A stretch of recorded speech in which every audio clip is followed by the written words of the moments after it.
So dear students, मैं Kapil Sharma, physics faculty, प्रज्ञा academy, Gangapur city.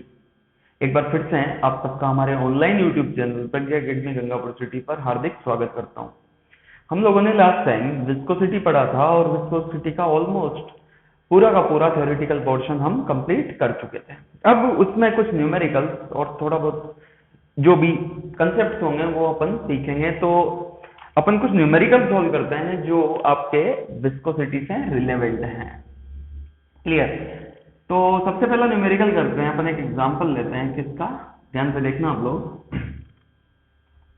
मान लो container है, क्या दिया हुआ है? कंटेनर। इस कंटेनर में फ्लूइड भरा हुआ है। इस कंटेनर में क्या भरा हुआ है? Fluid, viscous fluid. कौन सा fluid? Viscous fluid. Viscous fluid भरा हुआ है। और अगर विस्कस फ्लूइड भरा हुआ है तो इसकी हाइट कितनी है? मान लो कि इसकी हाइट दी हुई है आपको कितनी? h। तो h हाइट तक ये भरा हुआ है। कौन? Viscous fluid, h। यहां पर एक इस तरीके का पाइप लगा दिया। क्लियर?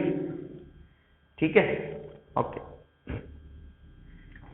बताया गया कि अभी यहां पे ढक्कन लगा हुआ है इधर, तो जो लिक्विड है वो बह नहीं रहा। ठीक है, अब मान लो कि जैसे ही इसको ओपन करेंगे तो यहां से लिक्विड बहेगा, यहां से लिक्विड क्या होगा? बहेगा। क्लियर? बहना शुरू होगा। क्या होगा? शुरू। तो सवाल यह है, इफ द फ्लूइड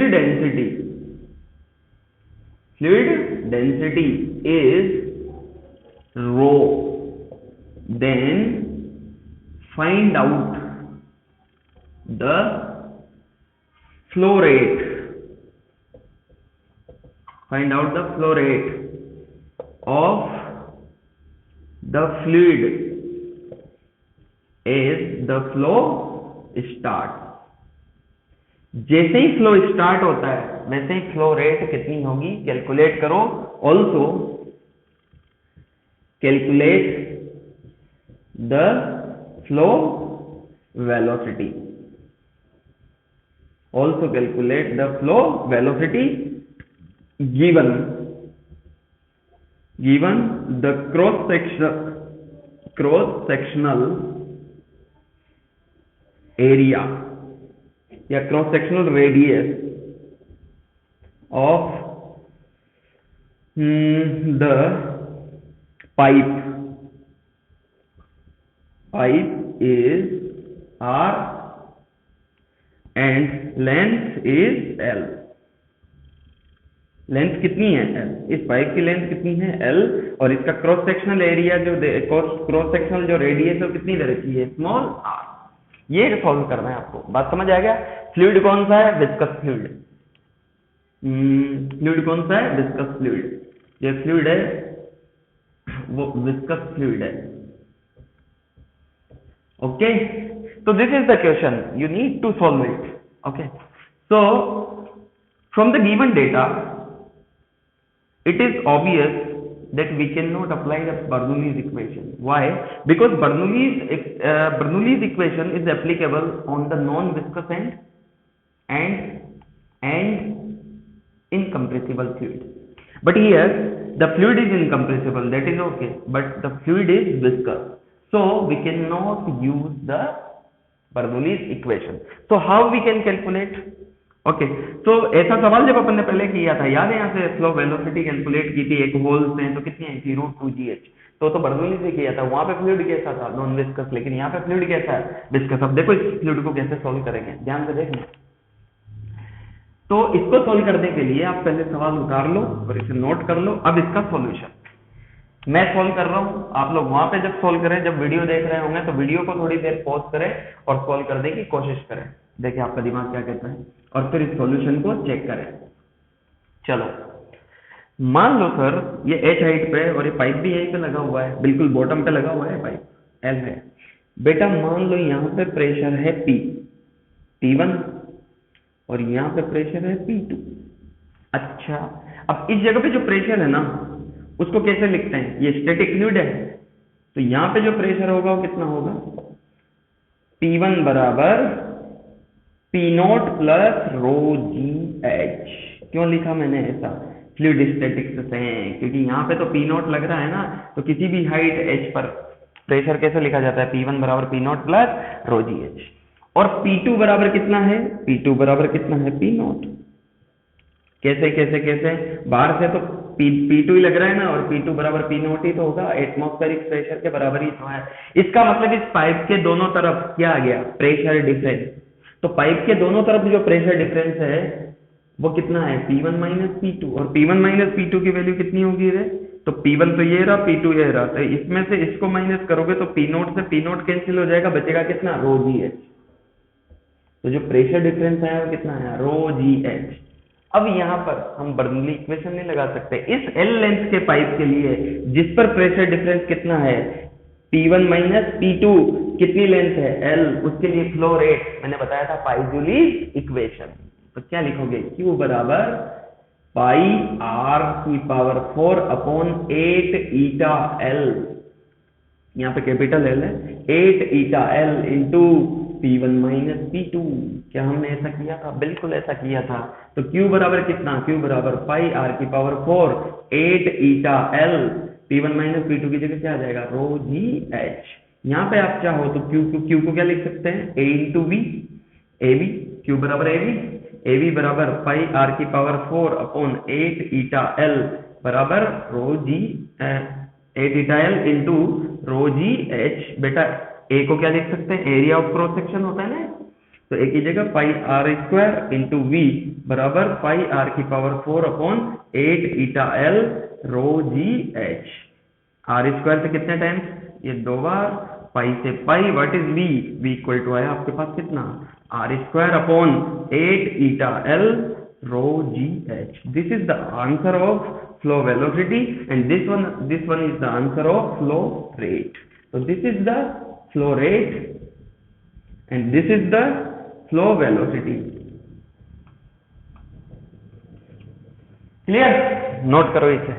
एक बात ध्यान रखना, मैंने सवाल ये पूछा था कि जैसे ही फ्लो यहां से फ्लो स्टार्ट होता है, तो फ्लो स्टार्ट के टाइम पे ये वेलोसिटी है, ये बाद में बदल जाएगी। क्यों, यहाँ प्रेशर बदलेगा, प्रेशर बदलेगा, तो प्रेशर बदलेगा, यहाँ का प्रेशर बदलेगा, मतलब यहाँ का प्रेशर तो P0 ही रहेगा, यहाँ का प्रेशर बदलता जाएगा, प्रेशर बदलता जाएगा तो प्रेशर डिफरेंस बदलेगा, प्रेशर डिफरेंस बदलेगा तो Q बदलेगा, और Q बदलेगा तो एरिया तो चूंकि सेम है तो V भी बदलेगा। तो ये V कब का निकाला अपन ने, जैसे फ्लो स्टार्ट होगा। नोट करो इसे।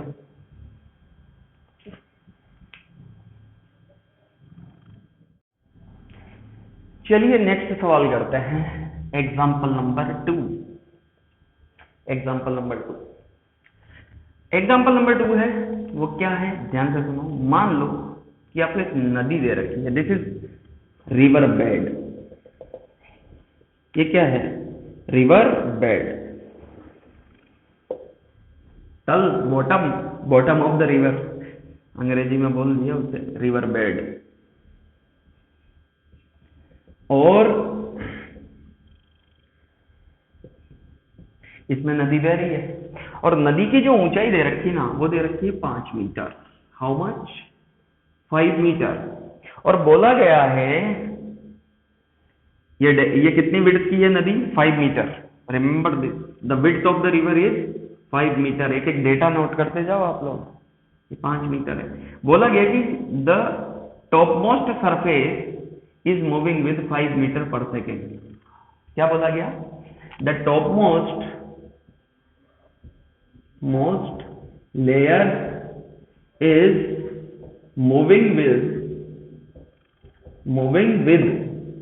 5 meter per second. Then what is the viscous force? What is the viscous force acting? Eta equal to 0.2 poise. Eta equal to what, 0.2 poise. Also the area is equals to 2 metre square. Clear? ये सब दिया हुआ है आपको। Area दिया हुआ है 2 metre square का। कौन सा एरिया? वो सरफेस एरिया लेयर्स का, वो दिया हुआ।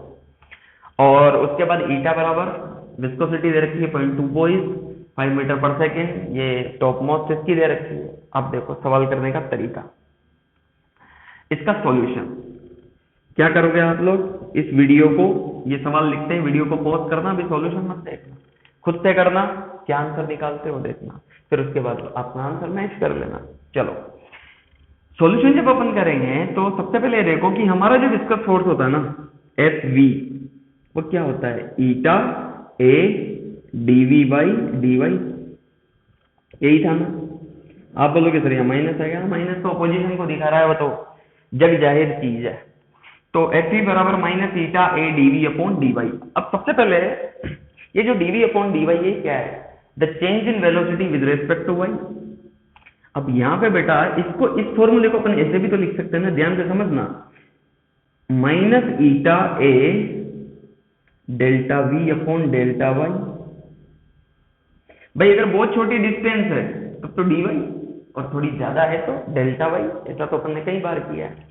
क्लियर? तो ये एफ पी ऐसे भी निकाल सकते। अब यहाँ पे जब delta V by delta Y की वैल्यू निकालोगे, delta V by delta Y, तो क्या आ जाएगा? v2 minus v1 upon y2 minus y1। अब देखो y1 तो ये हो गया, तो y1 बराबर 0, यहाँ से डिस्टेंस, और y2 बराबर कितना आ गया? 5। यही तो लेता है ना, y2 minus y1। Delta v तो डेल्टा v, ये तो डेल्टा y तो ये हो जाएगा, ये y1 तो 0 यहाँ से, और यहाँ के बीच का गैप ही तो है y2 minus y1। Delta y कितना आ गया? 5। और डेल्टा v भी कितना आ जाएगा? 5। क्यों? देखो ये लेयर जो इस नीचे वाले बॉटम के साथ टच में है, ये कितने से जा रही है? v बराबर 0 से। तो यहाँ से यहाँ तक का वेलोसिटी चेंज कितने का हुआ? 5 माइनस 0। और यहाँ से यहाँ तक डिस्टेंस चेंज कितना हुआ? 5 का। तो v2 minus v1 upon y2 minus y1, या delta v upon delta y, इसकी वैल्यू कितनी आ गई? 5 upon 5, that is 1। That is 1। Clear? कितनी वैल्यू आ गई? 1। ये है आपका वेलोसिटी ग्रेडियंट। अच्छा एक बात बताओ, वेलोसिटी ग्रेडियंट की यूनिट क्या होगी? तो वेलोसिटी की यूनिट क्या होती है? मीटर पर सेकंड अपॉन मीटर। तो मीटर पर सेकंड अपॉन मीटर, मीटर से मीटर क्या कटा, कितना बचा? 1 पर सेकंड। क्लियर? यह है आपका वेलोसिटी ग्रेडियंट। क्लियर? 1 पर सेकंड। ठीक, या फिर यो भी बोल दो इसे मीटर पर सेकंड पर मीटर। मीटर पर सेकंड पर मीटर। पर मीटर में कितना चेंज है? 5 मीटर पर सेकंड का, या सॉरी 1 मीटर पर सेकंड का। पर मीटर में कितना चेंज है? 1 मीटर पर सेकंड का। चलो तो अपने पास delta V by delta Y की वैल्यू आ गई। Delta V by delta Y की वैल्यू आने के बाद इस वैल्यू को यहाँ पे रख दो। इस वैल्यू को जब यहाँ पे रखोगे तो ये आपके पास आ जाएगा कितना? एफ वी इक्वल टू ईटा। ईटा की जगह क्या लिखोगे? 0.2 पोइज। अब एक बात बताओ, जब अपन इन सबको मीटर पर सेकेंड या मीटर में रख रहे हैं तो फिर इसको पोइज में रखेंगे या डेका पोइज में? ऐसा यूनिट तो डेका पोइज होती है, और अपन को पता है 1 deca poise equal to 10 poise. 1 deca poise is equal to 10 poise. तो 1 पोइज इक्वल टू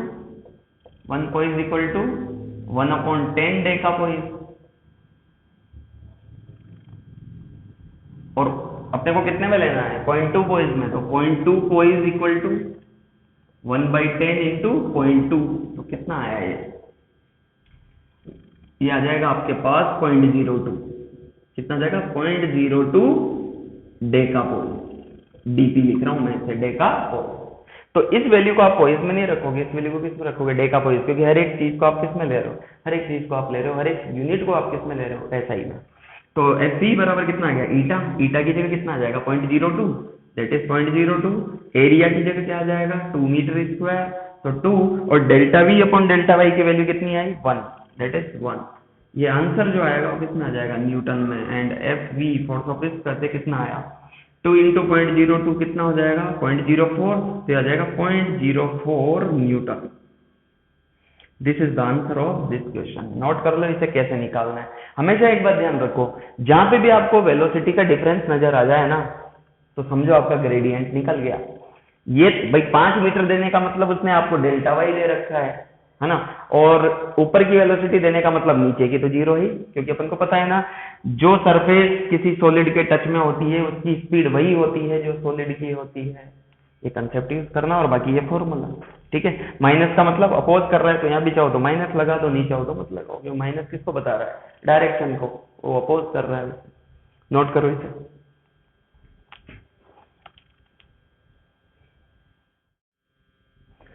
तो चलिए नेक्स्ट एग्जांपल नंबर 3 अपन लेते हैं, और वो लेते हैं इंक्लाइंड प्लेन का। ध्यान से समझना। मान लो बच्चों ये इंक्लाइंड प्लेन है जिसका एंगल ऑफ इंक्लाइनेशन है थीटा, और इस पर एक ब्लॉक इस तरीके से रखा हुआ है, और बोला गया है, ये बोला गया है आप लोगों को कि इस ब्लॉक और जो इंक्लाइंड सरफेस है इसके बीच में लिक्विड भरा हुआ है। किस किस के बीच में? ब्लॉक और इंक्लाइंड सरफेस के बीच में क्या भरा हुआ है? लिक्विड। और इसका मास कितना है? m। और बोला ये भी गया है कि ये जो ब्लॉक है ना ये v वेलोसिटी से नीचे आ रहा है, v कांस्टेंट वेलोसिटी से। कहाँ आ रहा है? नीचे। और ये जो लिक्विड है इसकी विड्थ दे रखी है कितनी? t। क्लियर? ये थीटा, ये लिक्विड भरा हुआ है। सवाल क्या है? सवाल सुनो। if the block is sliding down with constant velocity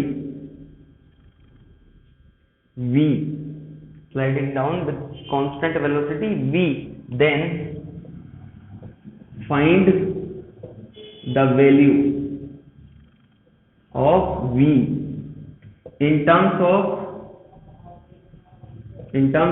theta, t, eta मतलब coefficient of viscosity, eta and a, where a is the base area of the block,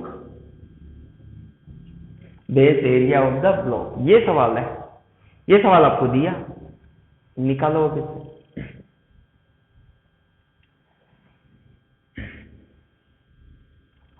अब इसको सोल्व करने के लिए पहले आप वीडियो को पॉज करो, खुद से करो, खुद से करने के बाद फिर ट्राई करो। मेरा सॉल्यूशन देखो। सॉल्यूशन सबसे पहले जैसे ही सवाल आ गया ना, तो एक बात तो है, हम इसमें दिमाग लगाएंगे क्या कि यार अगर वेलोसिटी कांस्टेंट है तो वेलोसिटी कांस्टेंट होने का सीधा सीधा मतलब ये है कि net force acting on the block is 0। तो विच फोर्सेस आर एक्टिंग एक्चुअली, तो इसका फ्री बॉडी डायग्राम अपन बनाते हैं। तो फ्री बॉडी डायग्राम बच्चों जब आप बनाओगे तो आपको बिल्कुल क्लियरली दिखेगा कि नीचे की तरफ mg लग रहा है। इस mg का ये कंपोनेंट इधर लग रहा है कितना? mg sin theta. इसका इधर कंपोनेंट आ रहा है कितना? mg cos theta. और भी बता रहा हूं, अगर ये ब्लॉक नीचे v वेलोसिटी से आ रहा है, तो नीचे अगर ये v वेलोसिटी से आ रहा है तो इस ब्लॉक के बेस के साथ जो लेयर इंटेक्ट हुई होगी, लेयर चिपक जाती है ना, याद है कल बात की थी अपन ने, वो भी नीचे v से आ रही होगी, और उस लेयर के नीचे वाली लेयर उसका क्या कर रहा होगा? अपोज। कितने फोर्सेस हैं? v फोर्सेस, FV फोर्सेस है, सॉरी FV फोर्सेस है। इसका मतलब ये फोर्स ऑफ विस्कस है। ये कौन है? फोर्स ऑफ विस्कस या विस्कस फोर्स। अब भाई साहब अगर ये विस्कस फोर्स है ना, तो क्या करोगे आप कि सर अगर ये वेलोसिटी कांस्टेंट है, इसका मतलब ये फोर्स और ये फोर्स बराबर है, तभी तो ये कांस्टेंट वेलोसिटी कब रह पाती है? जब नेट फोर्स क्या हो? 0। नेट फोर्स जीरो होने का मतलब एक्सेलरेशन जीरो मतलब वेलोसिटी चेंज नहीं हो रही, तो वेलोसिटी चेंज नहीं हो रही तो या तो वेलोसिटी जीरो है और चल रहा है तो इसी वेलोसिटी से चल रहा है, तो मान लो ये v है, तो ये कब संभव है, जब आगे का फोर्स बराबर पीछे का फोर्स। ये अपन को आइडिया देता है कि from the given data it is clear that mg sin theta is equal to force of viscous, right? That's it. अब फोर्स ऑफ विस्कस कैसे लिखा जाता है, Fv की वैल्यू होती है क्या, Fv बराबर होता है ईटा a dv upon dt, dv upon dy। इसे अपन अभी थोड़ी देर पहले मैंने बोला था क्या, ईटा a delta v upon delta y। अच्छा ये a क्या है, एक बात समझना, ये a और ये वाला a, ये a क्या है, ये एरिया है, a area of the block, base area of the block, ठीक है ना, जो ब्लॉक है उसका बेस का एरिया है कितना a। अब मैं आपसे बोलता हूं, एक बात बताना, हम जो इस फॉर्मूले में यूज करते हैं ए किसका होता है, ये ए होता है वो लिक्विड सरफेस का एरिया जो दूसरे लिक्विड सरफेस के कांटेक्ट में। क्लियर ना। अब देखो एक चीज, जब हम बात करेंगे किसकी, ये जो बाहर निकला हुआ लिक्विड है इससे तो हमें मतलब ही नहीं है, अब इसके साथ उतना ही तो लिक्विड चिपका होगा जितना इसके एरिया के बराबर होगा। भाई जो लेयर इसके साथ चिपकी होगी कितने एरिया की होगी, जितना ब्लॉक का एरिया होगा। इसका मतलब उसके नीचे, इसके नीचे वाली जो लेयर है उसका भी एरिया किसके बराबर रहेगा, ए के बराबर। तो ओवरऑल बात यही है, क्लियर। बाकी बाहर निकलने वाले लिक्विड से हमें मतलब नहीं है, तो हम केवल ए एरिया का ही लिक्विड ले रहे हैं जिसकी वजह से क्या लग रहा है, विस्कस फ्लो। क्लियर बात। तो यहाँ पर जो ए लिखोगे ये वाला ए और ये वाला ए सेम हो जाएगा, तो जब आप यहाँ पे लिखोगे ना तो क्या हो जाएगा, ध्यान से देखो, eta A delta V upon delta Y. तो यहाँ पे लिख दो, इसको एम जी साइन थीटा के बराबर कर दो, तो M G sine theta equal to eta A, अब delta V upon delta Y, delta V मतलब याद है ये लेयर तो किससे चल रही होगी, v से, और ये नीचे वाली की स्पीड कितनी, 0, तो v माइनस 0 और डेल्टा वाई की जगह कितना आ जाएगा, t। अरे आ जाएगा ना, अभी थोड़ी देर पहले तो किया, ये डिस्टेंस दे रखी है तो यहाँ की तो v, इस लेयर की तो स्पीड v के बराबर, और नीचे वाले की 0, तो v minus 0 upon t, delta Y की वैल्यू तो t हो गई ना। तो यहाँ पे कितना जाएगा, ईटा है v अपॉन टी, और यहाँ से जब आप देखोगे तो v की वैल्यू कितनी आ जाएगी, v की वैल्यू आ जाएगी M G sine theta into T upon eta A. This is the answer of this question. Clear, ऐसे निकालना। अब आपको वैल्यू दे दो, कोई न्यूमेरिकल वैल्यू दे दो, तो इसमें डाल के आप ऐसे भी आंसर निकाल सकते हो। एक और बात ध्यान रखना आप लोग, कभी कभार इनकी यूनिट्स में, जैसे ईटा को आपको पोइस में दे दें तो ये ध्यान रखना इसको डेका पोइस में बदल लो, एम आपको किस में दे रखा है, ग्राम में, तो उसको किस में बदल लो, केजीज में, जी को दे दे सेंटीमीटर पर सेकेंड स्क्वायर तो उसको मीटर पर सेकेंड स्क्वायर में बदल दो। ऐसे कई चीजें आपको अदला बदली करके दी जा सकती है, लेकिन ध्यान रखना कि यूनिट्स आप सही यूज कर रहे हो।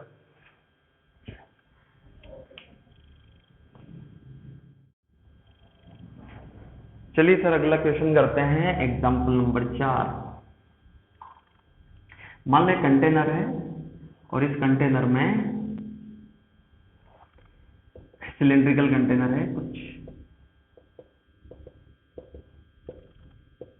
इस कंटेनर में एक एयर बबल जिसका रेडियस है स्मॉल आर, और इस कंटेनर का रेडियस है कैपिटल आर। इसमें जो लिक्विड भरा हुआ है ये है विस्कस लिक्विड,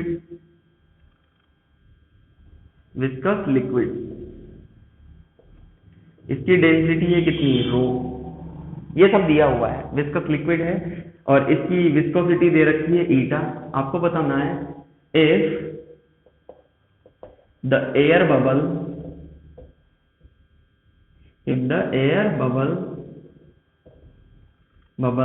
राइजिंग मतलब moving upward, rising with a constant velocity v, then find the value of v, value of v, find the value of v। Clear. अब अगर आपसे ये v पूछा जाए और यहाँ पे करना है नेग्लेक्ट द एयर डेंसिटी, जो एयर डेंसिटी ना उसे क्या मानो, नेग्लिजिबल, नेग्लेक्ट करें उसे। तो नेग्लिजिबल माने किसको, एयर डेंसिटी को। अगर एयर डेंसिटी को, अब देखो ये अगर कांस्टेंट वेलोसिटी से ऊपर जा रहा है, तो जब ये एयर बबल ऊपर जा रहा होगा तो इस पर ऊपर की तरफ बायोन्सी लग रहा है, नीचे की तरफ इसका खुद का mg लग रहा है और एक विस्कस फोर्स लग रहा है। अब बेटा ये जो mg है ना, इसका मास, एयर बबल का मास, ये लगभग 0 है। पूछो क्यों? क्योंकि अगर डेंसिटी नेग्लिजिबल है तो मास बराबर क्या होता है, डेंसिटी इनटू वॉल्यूम। तो डेंसिटी अगर नेग्लिजिबल है मतलब 0 है, तो मास तो 0 हो गया ना। तो इसे तो 0 कर दो। इसका मतलब अगर ये v वेलोसिटी से ऊपर जा रहा है, इसका मतलब f बाई एन सी बराबर fv, f by N C बराबर fv। और ये v क्या है, कांस्टेंट वेलोसिटी से ऊपर जा रहा है। याद है अपन ने कल एक टर्मिनल वेलोसिटी का कंसेप्ट पढ़ा था, ये v वही टर्मिनल वेलोसिटी है। आगे बात समझ में? हाँ। तो ये कांस्टेंट वेलोसिटी से जा रहा है, कांस्टेंट वेलोसिटी से अगर जाएगा तो ये दोनों फोर्सेस बराबर होने चाहिए, क्योंकि तो 0 हो ही गया। तो क्या लिख दोगे, F बाई एन सी बराबर फोर्स ऑफ विस्कस। तो F बाई एन सी कितना, 4/3 पाई आर क्यूब, v डूबा हुआ into density of liquid into g, और फोर्स ऑफ विस्कस क्या लिखते हैं, किसी भी r रेडियस की स्फेरिकल बॉल पर कितना लगता है, 6 पाई ईटा आर वी। याद है ना viscous, 6 pi eta R V, Stokes law. तो यहां से देखो पाई से पाई कट गया, 2 बार 3 बार, और ये r से स्क्वायर बार। तो इधर कितना बचा, v बराबर, p बराबर आपके पास बचा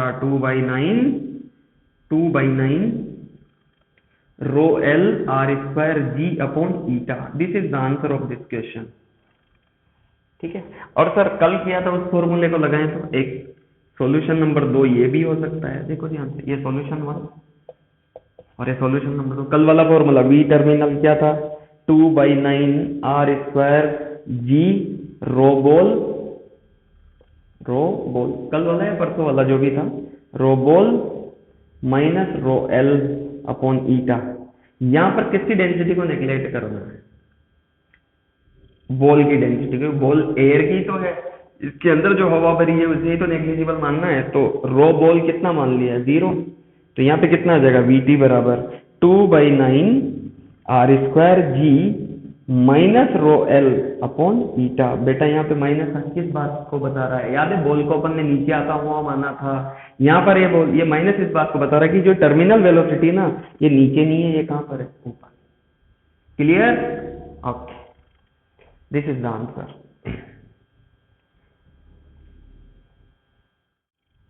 ठीक है। एक क्वेश्चन है, क्या है question, the speed of the river is 5 metre per second at the surface. Surface पर जो स्पीड है वो कितनी है, 5 metre per second. And the depth of the river is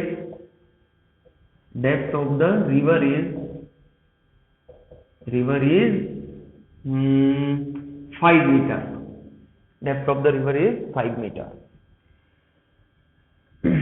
Now find the shear stress between the horizontal layers of the liquid, और liquid के रूप में कौन बहता है नदियों में, पानी, liquid water, shear stress between the given eta equal to 10⁻³ poise, या डेका पोइज ले लो, चलो डेका पोइज। जो आपको ईटा दे रखा है, कितना दे रखा है, 10⁻³ डेका पोइज। और आपको किसकी वैल्यू निकालनी है, सर आपको निकालनी है किसकी, शीयर स्ट्रेस। अब इसका सॉल्यूशन देखना ध्यान से बेटा। ये सवाल कई बार एग्जाम्स में टकरा जाते हैं, होते बहुत सीधे हैं लेकिन बस ये शियर स्ट्रेस अजीब सा वर्ड आ गया और ये आ गया वो आ गया, बच्चे कंफ्यूज हो जाते हैं। इसलिए देखो मान लो बॉटम ऑफ द रिवर है, तो ये नदी जो फ्लो हो रही है वजह से फ्लो हो रही है, बिल्कुल। कितनी डेप्थ की दे रखी है 5 मीटर। यहाँ टॉप पर जो सरफेस है कहाँ है, एट द सरफेस, सरफेस की स्पीड कितनी दे रखी है 5 मीटर पर सेकेंड। नीचे वाली कितनी होगी 0, इसका v बराबर कितना 0, इसका v बराबर 0 मिलते अपने को ग्रेडियंट मिल गया। तो आपको पता है ना विस्कस फोर्स क्या होता है, एफ वी बराबर eta A delta V upon delta T. तो एफ वी बराबर, और याद है force per unit area, force per unit area क्या होता है स्ट्रेस, लेकिन हमसे यहाँ पे क्या पूछा है शियर स्ट्रेस। अब आपको पता है कि ये जो फोर्स ऑफ विस्कस फोर्स जो लगता है, मान लो ये आगे जा रही है v से, तो विस्कस फोर्स पीछे ही तो लगेगा भाई, नीचे वाली लेयर इसका अपोज पीछे ही तो करेगी। तो ये फोर्स जो लग रहा है वो टेंजेंशियल फोर्स ही तो है, और आपको पता है कि tangential force per unit area वही तो शियर स्ट्रेस होगा। तो यहाँ पर शियर स्ट्रेस किसकी वजह से आएगा, इस एफ वी की वजह से है, क्योंकि लेयर्स के बीच में तो विस्कस ही लगता है ना, तो यही तो दिया हुआ है between the layers of the liquid. तो यहाँ पर क्या लिखोगे कि viscous force per unit area वही क्या कहलाएगा शियर स्ट्रेस। तो एफ वी अपॉन ए ये क्या कहलाएगा शियर स्ट्रेस, और इसकी वैल्यू कितनी आ गई eta delta V by delta T. Eta की वैल्यू आपको दे रखी है, delta V by delta T की वैल्यू कितनी आ जाएगी, डेल्टा वी कितना 5 और डेल्टा टी भी कितना, डेल्टा टी मतलब ये जो चौड़ाई है, या डेल्टा वाई लिख लो यहाँ पे, कंफ्यूज मत हो, लेकिन delta V upon delta Y. तो delta V upon delta Y की वैल्यू कितनी आ जाएगी 5 माइनस 0, और यहाँ पे भी 5, तो 5/5 कितना हो जाएगा 8। तो यहाँ पे कितना आ जाएगा 10⁻³ इंटू 1। तो ये किस में आता है 4 न्यूटन पर मीटर स्क्वायर, तो क्या जाएगा newton per metre square. This is the shear stress. तो कभी भी अगर आपको सवाल में दे दिया जाए, तो मेरे सवाल करवाने के पीछे जो मेरा लॉजिक है वो क्या है कि कभी कभार आपसे शियर स्ट्रेस पूछ लिया जाए, तो शियर स्ट्रेस का मतलब क्या होता है फोर्स पर यूनिट एरिया, और वो कैसे निकालते हैं, ठीक है ओके।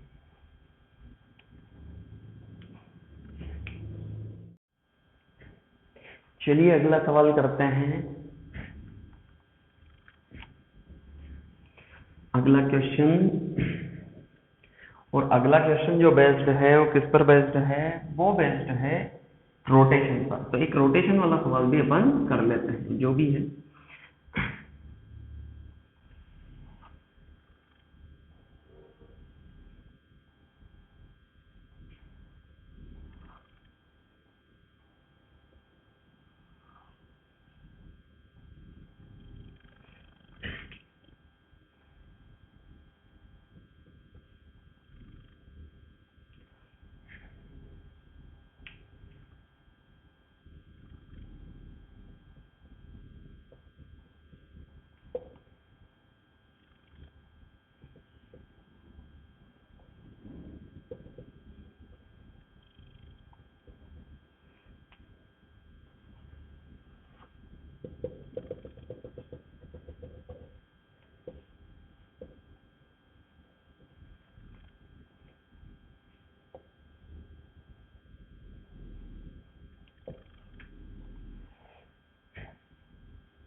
ठीक है, देखो सवाल, यहां पे एक डिस्क रखी हुई है, क्या रखी हुई है डिस्क अभी, और उस डिस्क और सरफेस के बीच में लिक्विड है, और मान लो कि ये जो है ना ये मोटाई, इसके बीच की जो मोटाई दे रखी है वो दे रखी है कितनी टी विड्थ का लिक्विड या लुब्रिकेशन यहाँ पे डाला हुआ है, ठीक है। कभी कभार मोशन को आसान बनाने के लिए अपन लुब्रिकेशन का यूज कर देते हैं ना वो। तो ये टी, इसकी विड्थ कितनी है टी, और इसके ऊपर क्या रखी है डिस्क। अब इस डिस्क को आप एक चीज इमेजिन करो, अगर किसी चीज को किसी सरफेस पे घुमा के ऐसे छोड़ दो, लिक्विड सरफेस पे भी, तो क्या होगा थोड़ी देर के बाद वो घूम जाएगी। जैसे आप जूस वगैरह बनाते हो तो ग्राइंडर वगैरह या मिक्सी वगैरह यूज करते हो, तो उसमें क्या होता है जैसे आप चलाते हो तो चलाने के बाद जो जूस बनता है जैसे मिक्सी बंद करते हो तो जूस घूमना रुक जाता है ना, क्यों रुकता है? विस्कोसिटी की वजह से। अदरवाइज अगर आइडियल होता, नॉन विस्कस फ्लूइड होता तो कंटिन्यूस घूमता ही रहता इनफाइनाइट टाइम तक। लेकिन वो चूंकि क्या होता है कि उसको उस फ्लो को, उस रोटेशन को मेंटेन करने के लिए क्या करना पड़ा, उस रोटेशन को मेंटेन करने के लिए आपको उसको ऑन करना पड़ा, उसको एनर्जी देनी पड़ी बाहर से। ऐसा ही हम यहाँ पे कर रहे हैं। यदि इसको ओमेगा से रोटेट करवाया और छोड़ दो, रोटेट करवा के छोड़ दो, थोड़ी देर के बाद रुक जाएगा। लेकिन सवाल हमारा ये नहीं है, सवाल ये है if the torque tau is required to keep the omega constant, ये ओमेगा को कांस्टेंट रखने के लिए, ऐसा नहीं है घटने लग जाए। अगर इस ओमेगा को कांस्टेंट रखना है तो अगर टॉर्क की वैल्यू कितनी है, tau, then find the value of tau. Value of tau मतलब टॉर्क, ये कौन है, torque. Given the viscosity, viscosity of liquid is equal to eta. चलो करो सवाल।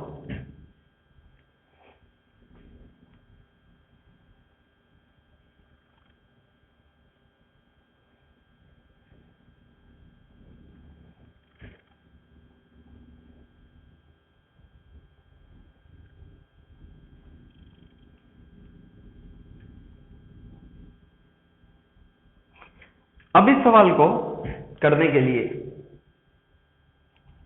इस सवाल को करने के लिए क्या करोगे?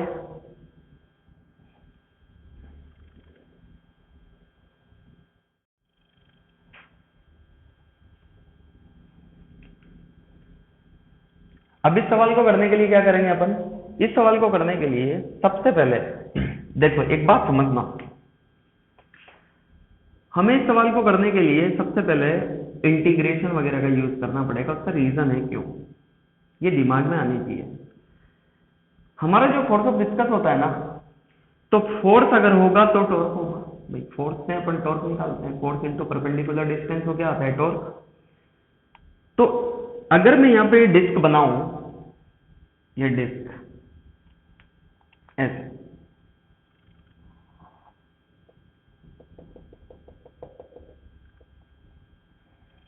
ठीक है, और अगर इस डिस्क के को मुझे रोटेट करवाना है ओमेगा से, तो ओमेगा से अगर रोटेट करवाया तो मुझे, अगर क्योंकि इसके नीचे विस्कस फोर्स लग रहा है किसकी वजह से, इस लिक्विड की वजह से। अब इस लिक्विड की जो डेप्थ है वो कितनी है, टी। ध्यान से समझना इस सवाल को, काफी इंटरेस्टिंग क्वेश्चन है। टी, अब टी अगर इसकी विड्थ है और इसे घुमाओगे तो अगर ओमेगा मेंटेन रखना है तो आपको टी टो लगाते रहना पड़ेगा, क्लियर। अदरवाइज जैसे छोड़ोगे तो ये ओमेगा घटते घटते कितना हो जाएगा, 0। तो क्या हुआ कि अगर मैं इसे घुमा रहा हूं तो ओमेगा सभी का सेम है, ओमेगा पूरे डिस्क का ओमेगा है। लेकिन अगर मान लो मैं यहां से अगर आपसे पूछूं कि आर डिस्टेंस पर जाकर, जिस पर आर डिस्टेंस पर जाकर अगर मैं पूछूं तो आर डिस्टेंस पर जो टेंजेंशियल स्पीड होगी किसकी, आर डिस्टेंस वाले मॉलिक्यूल की टेंजेंशियल स्पीड वो कितनी होगी, आर ओमेगा। फिर R1 पर काटू तो R1 ओमेगा, फिर आर बड़े आर पर काटू तो बड़ा आर ओमेगा, जहां पे बड़ा आर क्या है, रेडियस ऑफ द डिस्क। तो इसका मतलब हर एक की टेंजेंशियल स्पीड तो अलग अलग है। ऐसा अपन ने रोटेशनल वाले चैप्टर में भी देखा था ना, वहां से याद कर लेना ऐसे। लेकिन ओमेगा सभी की सेम है। अब इस सवाल को सोल्व करने के लिए सबसे पहले क्या करोगे, सबसे पहले अपन इस डिस्क का एक एलिमेंटल पार्ट काटेंगे। बेटा दो, इस डिस्क का क्या काटेंगे, एक एलिमेंटल पार्ट। कैसे, देखो इधर, इस डिस्क का एलिमेंटल पार्ट ऐसे कटेगा, ये डिस्क, और इस डिस्क में हमें रेडियस वगैरह सब गिवन है, ओके। इसके नीचे लिक्विड रखा हुआ है, इसके नीचे क्या रखा हुआ है? लिक्विड।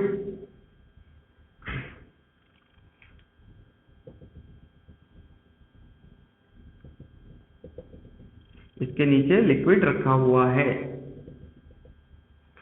अब क्या किया कि इसका रेडियस तो जो भी दे रखा था, कितना? आर, कैपिटल आर, जो भी रेडियस था, हमने क्या किया कि इसके सेंटर से जाकर यहां से एक रिंग काटी। याद है ना डिस्क को काटने का तरीका रिंग में? और कितनी रेडियस की रिंग काटी? छोटी आर रेडियस की। और कितनी विड्थ की? डी आर विड्थ की। रिंग को तोड़ने का तरीका, रिंग को काटने का तरीका, रिंग को काटने का तरीका होता है क्या? सॉरी, डिस्क को काटने का तरीका छोटी छोटी रिंग, अलग अलग रेडियस की रिंग, ठीक है ना? तो इसकी विड्थ कितनी है? dx। किसकी? इस रिंग की, जो रिंग आपने काटी इसकी।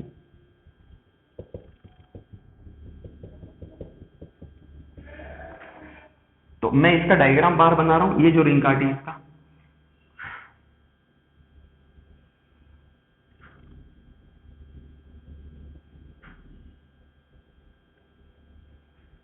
ये r, और इसकी मोटाई कितनी है? dr।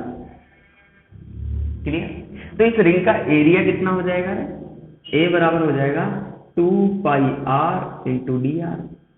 2 पाई r तो पूरी सरकमफ्रेंस इंटू विड्थ, तो 2 पाई r इंटू डी आर, इसका पूरा क्या हो गया? एरिया। अब एक बात समझना ध्यान से पूरी चीज, ये जो रिंग है ना, ये जो रिंग है, इस रिंग के नीचे, भाई ये पूरी ऐसे है ना, तो इस रिंग के नीचे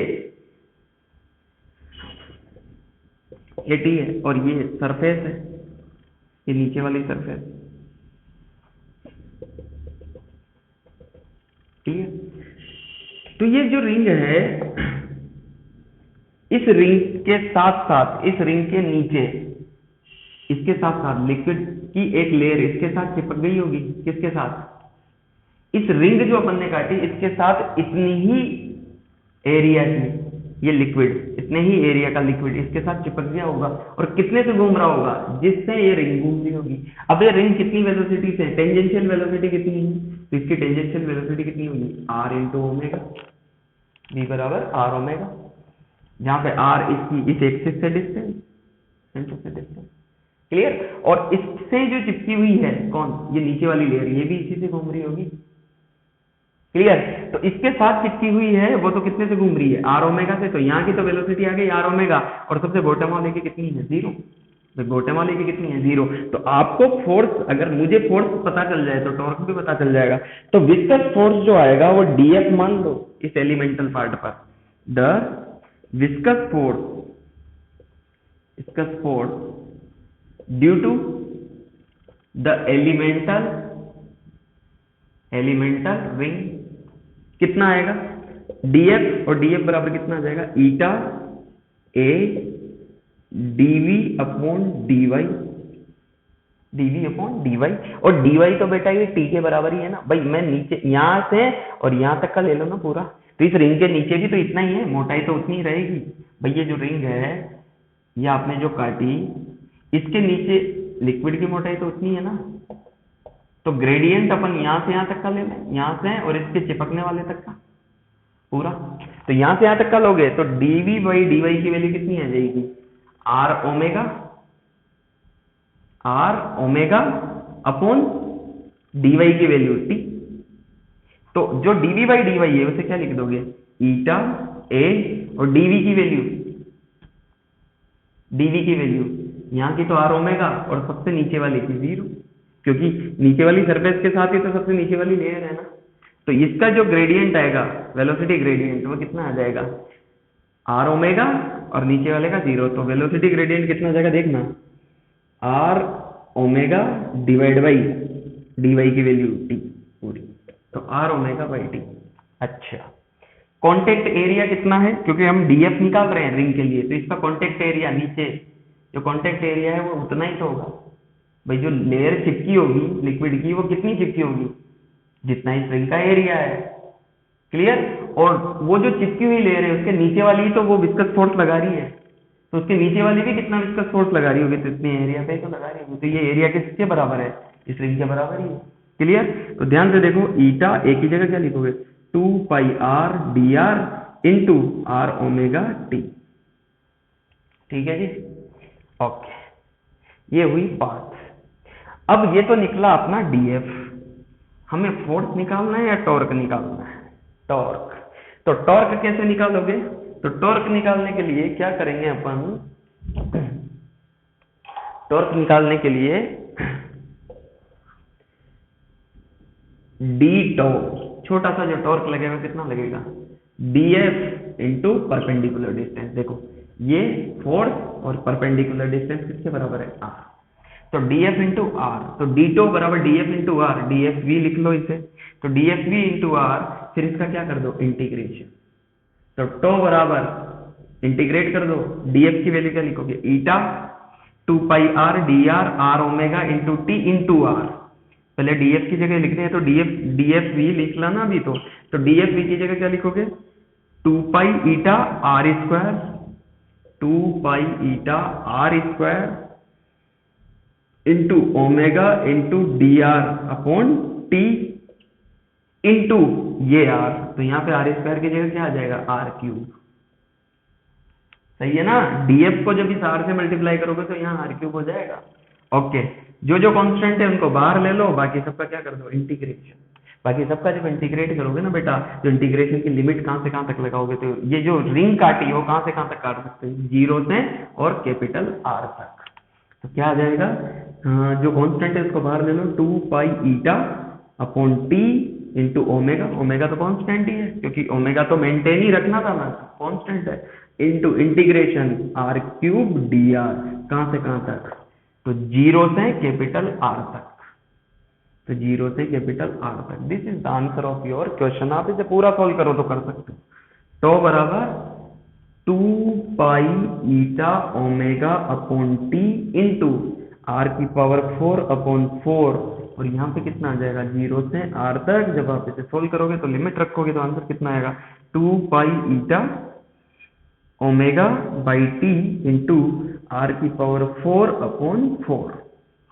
this is the required torque of this question. एक बात ध्यान रखना, मैं फिर एक बात क्लियर कर देता हूं, हमें इस सवाल को सॉल्व करने के लिए, चूंकि यहां से हर एक डिस्टेंस पर टेंजेंशियल वेलोसिटी अलग अलग आ रही थी, तो टेंजेंशियल वेलोसिटी अलग आ रही थी, तो अपन को इसका इंटीग्रेशन करना पड़ेगा, ये तो पक्की बात थी, क्योंकि वेलोसिटी बदल रही है ना।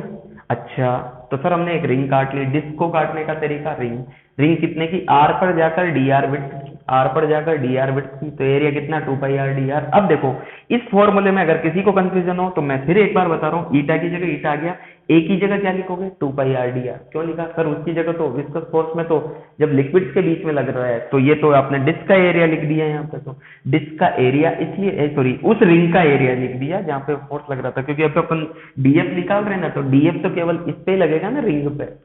तो मैंने 2 पाई आर डी आर क्यों रखा, इसलिए रखा बेटा, क्योंकि देखो इस रिंग के नीचे उतना ही तो पार्ट चिपकेगा, किसका, वो लिक्विड की उतनी तो परत चिपकेगी जितनी इस रिंग की एरिया है। इस रिंग का एरिया के बराबर वो चिपकी, और इसके नीचे वाली जो लेयर है वो उस पर उतना ही तो विस्कस फोर्स, उतने ही तो एरिया पे लगाएगी जितनी इस रिंग से चिपकी हुई है, तो उतना ही एरिया आ जाएगा डायरेक्टली। तो हमेशा ध्यान रखो, जितने एरिया दिया हुआ है ना, अगर किसी बॉडी का, किसी सॉलिड का अगर एरिया, जैसे मैंने मेरा हाथ रखा किस पर, मैंने मेरा हाथ रखा किसी लिक्विड सरफेस पर, तो जो इससे जो चिपकेगी वो इस एरिया के बराबर ही चिपकेगी लेयर, और उस लेयर के नीचे वाली भी जो विस्कस फोर्स लगाएगी वो इतनी एरिया पे तो लगाएगी, क्योंकि हमें चिपके वाले एरिया से तो मतलब है। क्लियर? फिर ये रिंग काटा, ये आर रेडियस का था, ये अपन ने लिख लिया। डीएफ लिखने के बाद टॉर्क लिखने का तरीका, DF into R perpendicular distance, फिर इसका क्या कर दिया, टोटल टो निकालने के लिए इसको 0 से आर के बीच में क्या कर दिया, इंटीग्रेशन। कभी कभार ये सवाल आपको कॉन्सेंट्रिक सिलेंडर्स के रूप में भी मिल सकते हैं। चलो एक टॉपिक पढ़ते हैं अपन, velocity profile in a pipe. Velocity profile in a pipe, एक पाइप में वेलोसिटी प्रोफाइल। तो ये वेलोसिटी प्रोफाइल कैसी होती है, देखो याद है, जब अगर नॉन विस्कस फ्लूइड है तब तो बिल्कुल स्मूथ लेयर्स एक दूसरे के रिलेटिव से चलेंगे, बिल्कुल स्मूथ। लेकिन अगर विस्कस फ्लूइड है ना, तो वेलोसिटी प्रोफाइल कैसी बनती है और ध्यान से देखना।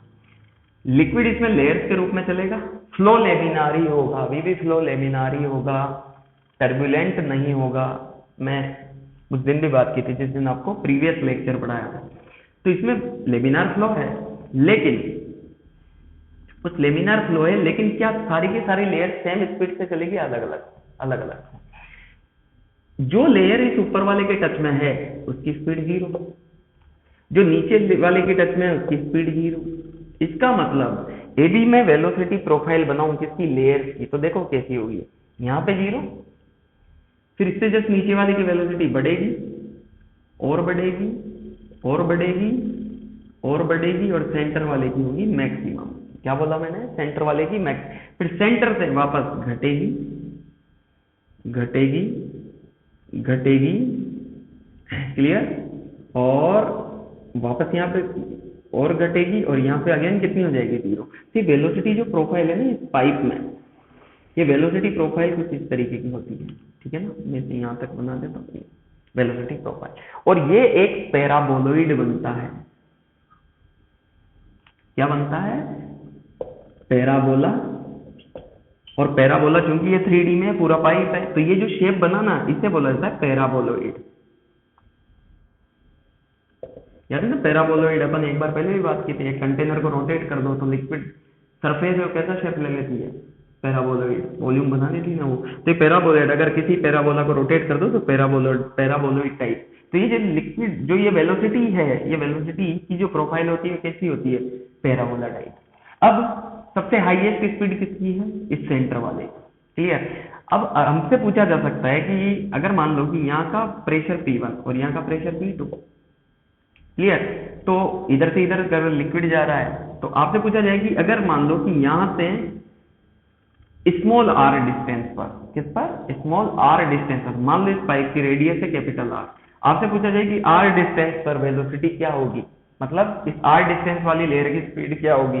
तो इसकी स्पीड v r डिस्टेंस पर, वो लिखने का तरीका होता है कैसा?